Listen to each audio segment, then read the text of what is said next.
I have a student who's making $6,500 per month for 8 months in a row with a $305,000 portfolio. He's only selling puts and covered calls.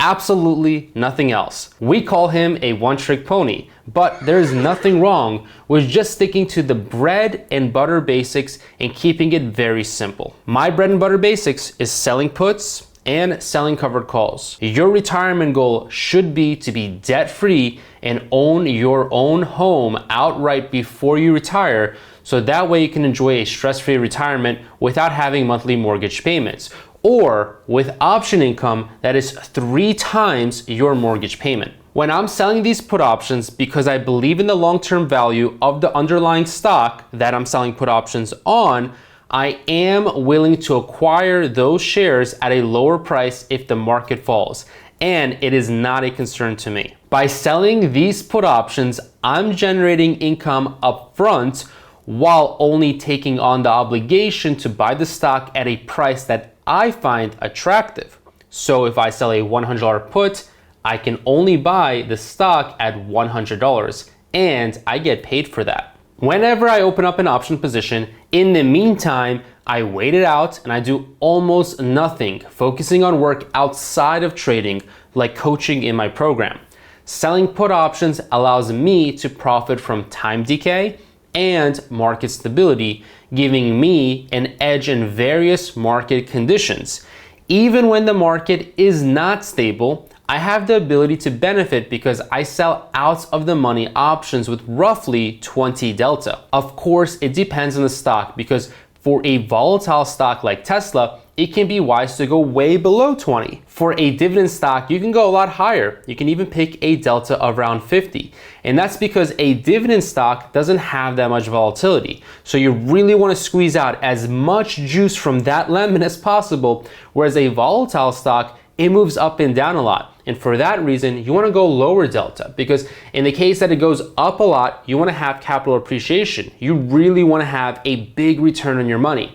However, if it goes down, since it has so much implied volatility, since the stock is pretty crazy, even a 20 delta option still has a lot of premium to it. These two strategies align with my risk tolerance because I've carefully chosen strike prices and expiration dates that suit my investment goals. And you should carefully get into each and every single position that you choose. I typically like to go 1 week to 4 weeks, but I'm also not opposed to going 6 to 8 weeks or even 3 months out if you're a busy professional. If you get into a position properly, you won't have to do much, if anything at all, to manage the position.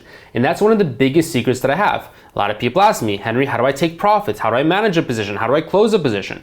Well, the research shows, and from my experience, when I hold an option position all the way until expiration, not only do I have to do a lot less work, but I also usually get the biggest raw return. What I mean is, I get the biggest return possible. What I mean by raw is I'm not accounting for volatility. Now, of course, holding an option position until expiration could give you some more volatility. And in many cases, my students and clients are deciding to close a position if it's down 50% or if it's up 50%. If it's down 25% in some cases, I have students that are closing that position. That is really good for risk management. But something that's good for risk management doesn't necessarily mean that you get the biggest return.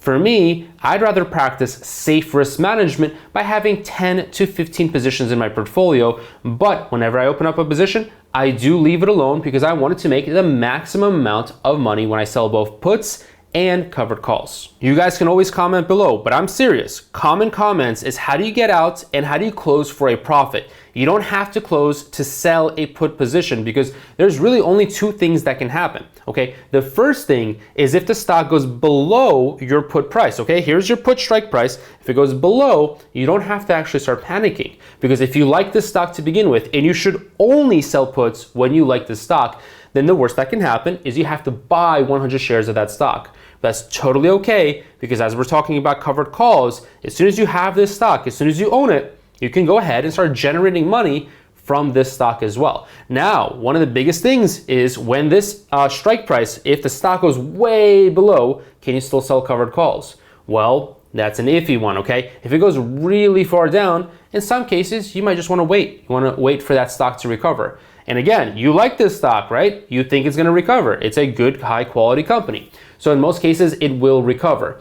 Now, if it just goes down a little bit, then that's the perfect scenario. In fact, sometimes on Fridays, I might get put a stock, say at $100, because it goes down to 99 on Friday.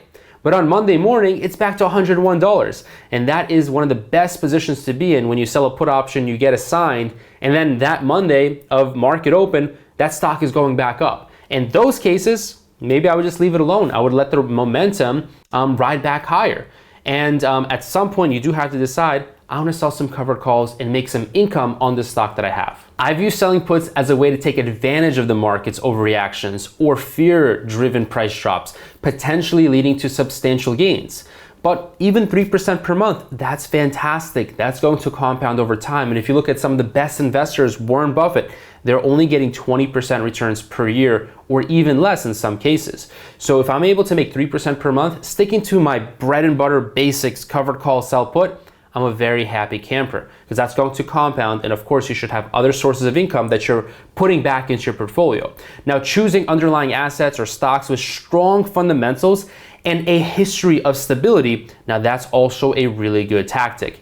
This reduces the chances of a significant loss, and also just again, picking stocks that you like, even if they do have a significant loss, you should never be in a position where you're really worried, because in most cases, the stock market does come back and recover. Covered calls are very similar in terms of profitability to selling put options. In fact, they are basically cousins, and I dare you, you can see right here that it actually looks the same to have a covered call versus a sell put. They have the same risk profile. Any stock that you own 100 shares of, you can now generate income using covered calls. Call option sellers benefit as time passes and the option decays in value.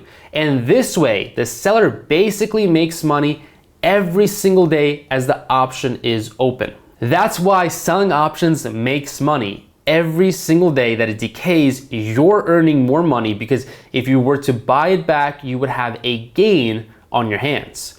One big confusion is when you do a covered call, you may see your call option in the red. Now, I've seen this many times for myself, for my students. This is not a concern, and you should not panic, because as the stock rises, the short call will look like it's losing a lot of money. And in theory, it is if you were to buy it back. But if you're not going to buy it back and you're just going to let your stock sell off, then that red amount doesn't really matter.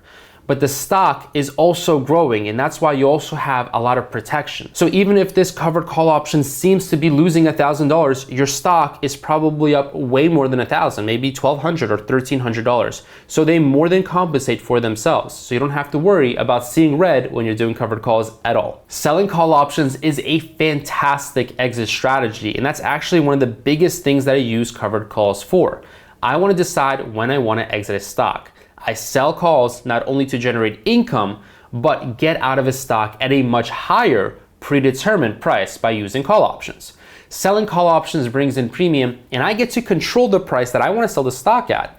So at the very worst, I just lose my shares at a higher price that I picked. Again, everything is a very controlled environment when I'm trading options. Too many people, there's many myths out there that options are super risky. They are very risky if you're an option buyer, but if you're sticking to option selling, that's where you can see passive income, that's where you can see consistent results. And again, maybe you're not gonna make $1 million overnight, but I'm going for those stable long-term results that lead to retirement. And even with a portfolio of $305,000, that's where you can start generating significant amounts of money. Now, I wouldn't quit your job, because again, I'm not a financial advisor. You just never know what's gonna happen in the market. Nobody can predict it. But with $305,000, you can see some really crazy returns. And from there, as you build up, it's only getting safer and safer to the point where you're able to retire and focus on this full time. And when I say full time, I just mean a couple hours a week. When an investor sells a covered call, they're essentially agreeing to sell their shares of a stock at a predetermined price known as a strike price. So when you pick a strike price, it's really important to pick a strike price that you're happy with losing those shares. So say that your average cost is $98.64. Well, if you sell a covered call at $105, you should be happy to basically get rid of that stock at $105, okay? If the stock price rises above that level before the option expires, that's fine as well. You're usually not going to get assigned until the very last day. If the stock price does not rise above the strike price before the option expires, Well, the investor keeps the premium. You get to keep the premium anyways, but you get to keep the premium and you get to keep doing this covered call strategy. Now, if it's above, you're gonna lose the shares, you're gonna get assigned on Friday. If you don't wanna lose the shares, what you should do is you should buy back that covered call on Friday, on the last day, okay? You wanna wait until the very last moment because that way, theta, or the time value of the option, has decayed to the point where it's not really significant anymore. So if you were to buy back, you're only going to lose the amount of money that the option is likely in the money. So for example, say that you sold a $100 covered call and it's now at 105. Well, that option is probably going to be worth about $5 on that Friday. Now, one of my best strategies is I can buy back that option, which is called rolling, and then opening up a new option. If you want to learn how to roll, this is literally one of my best secrets and one of my best strategies of all. Rolling is so important because what you can do is if a position is losing money, say for a put option, okay, if it's at $100, you can roll it from 100 down to 95. Okay. Now for a covered call, let's say, again, it's at 100 or 105. Okay. 105. If it's at 105, you don't want to lose it at 105 and the stock is at 106, you can move from 105 to 110. Okay. Rolling is one of the best things to adjust and correct the position. If you're losing money, you can lose a lot less money. And if you're making money, you can also magnify those returns and make more money. Rolling is the best strategy. And if you want to learn rolling, this is the video that you have to watch right now.